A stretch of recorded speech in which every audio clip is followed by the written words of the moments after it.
없지 않습니다. 그건 뭐 당연할 겁니다.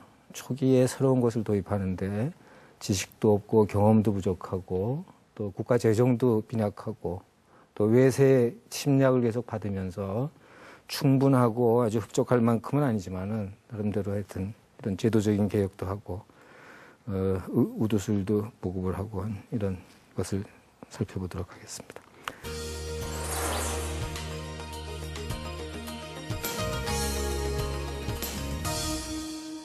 우리나라에 최초로 온 외국인 의사, 근대식 교육을 받고 근대 서양 의술을 하는 최초의 의사는 일본 사람입니다. 기록으로 확인되는 사람이 다카다라는 일본인 의사인데요. 1872년부터 부산에 있는 초량관에서 의사로 활동한 기록이 있습니다. 일본은 본격적으로 근대서양 의료를 국가 시책으로 받아들이기 시작하고 보급하기 시작한 것은 1868년에 명치유신, 메이지 유신 때부터입니다. 국가가 나서서 일본의 전통 의술은 배격하고 근대 서양 의술을 일종의 국가 의술로 채택을 합니다. 그래서 막대한 지원을 하면서 의사들 양성을 합니다. 그렇다고 해서 원래 있던 전통 의사들을 말살했던 건 아닙니다. 그 사람들의 어떤 활동을 허용은 하지만은 새로운 전통 의사가 배출되는 것은 억제를 합니다. 그렇게 되면은 세월이 지나가면은 활동하고 있는 전통 의사들이 나이가 들어서 은퇴하거나 또는 세상을 떠나면은 단절이 되는 거겠죠. 그런 식으로 근대 서양 의술을 이제 받아들이는 정책을 쓰게 됩니다. 1900년에 이르면은 이미 일본 내에 근대식 교육을 받은 의사가 2만 명 가까이 됩니다. 2만 명. 지금 우리나라에서 활동하는 의사가 한 8만 명 됩니다. 근데 100년 전, 100여 년 전에 일본의 근대식 의사가 2만 명이라는 거는 굉장히 빠른 속도로 서양 의술을 받아들이고 그런 의사를 양성하고 보급했다는 그런 얘기가 되는 것이죠. 또 우리나라에 최초로 세워진 근대식 의료기관이 무엇일까? 아까 제중원을 얘기한 거는 우리나라 정부가 세운 최초의 근대식 병원인데 누가 세웠던 거 관계없이 그냥 최초라고 얘기하면은 1877년에 부산에 세워진 일본인들이 세운 그런 병원이 있습니다. 재생의원이라는 병원이 최초의 병원입니다. 1877년입니다.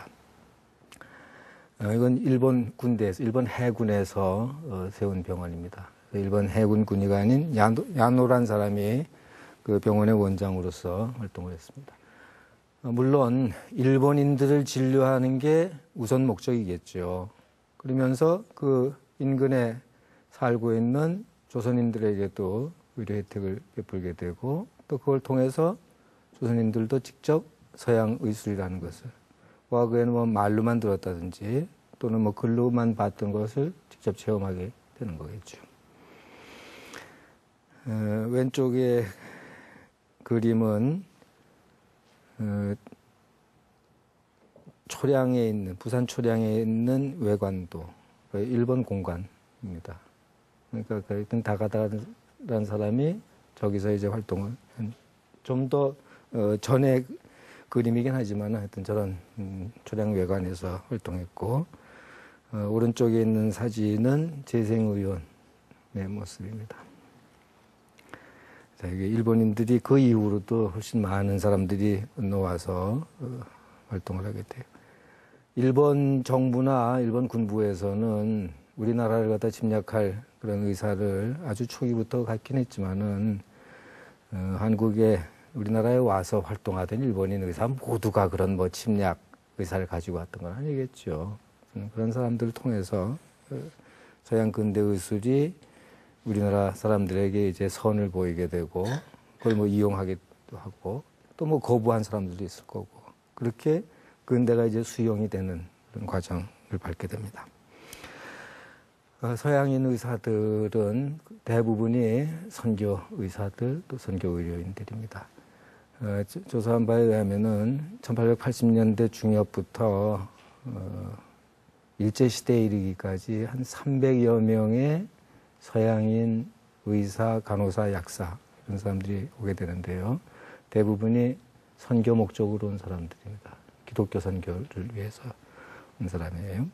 제일 먼저 우리나라에 온 서양인 의사는 알렌이라는 사람입니다. 여러분들 뭐 이름 많이 들어보셨을 거예요. 알렌은 제중원을 설립하고 또 그 설립된 제중원에서 초기에 진료 활동을 한 그런 의사입니다.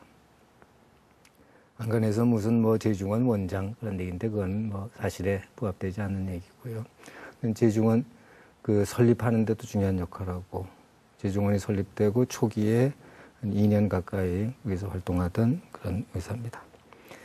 그 다음에 오른쪽에 있는 의사는 알렌은 장로교 선교사고 오른쪽에 있는 사람은 감리교 선교 의사입니다. 1885년 5월에 감리교에서 파견해서 왔던 스크랜턴이라는 사람인데 스크랜턴도 제중원에서 잠깐 활동을 하다가 독자적으로 시병원이라는 자그마한 진료기관을 개설을 해서 거기서 활동을 했습니다. 스크랜턴은 자기 어머니하고 같이 왔어요. 어머니가 세운 학교가 우리나라 최초의 여성 근대식 여성 교육기관 이화학당. 어머니는 이화학당을 세우고 그 아들 스크랜턴은 시병원이라는 뭐 병원이라 그래봐 뭐 규모가 큰 건 아니지만은 그런 그 진료기관을 세워서 활동을 했습니다. 이 선교 목적으로는 주로 선교 목적으로는 이런 서양 의사들에 의해서 근대 서양 의료가 우리나라에 소개되고 또 보급이 된 그런 점도 소홀히 다뤄선 안 될 겁니다. 우리나라 사람들에 의한 의술의 보급, 대표적인 게 제일 처음 이루어진 게 우두술입니다. 대부분의 서양 이외의 나라의 서양 의료, 근대 서양 의료가 소개되고 보급되는데 뭐랄까요, 제일 처음 이렇게 나서는 게 우두술입니다. 대개 우두술이 소개가 되고 그 우두술의 효과를 그 원지 사람들이 인정을 하게 되면서 다른 의술들도 같이 들어가게 되는 그런 역할을 한 게 우두술인데 우리도 마찬가지입니다. 일본도 그랬고 다른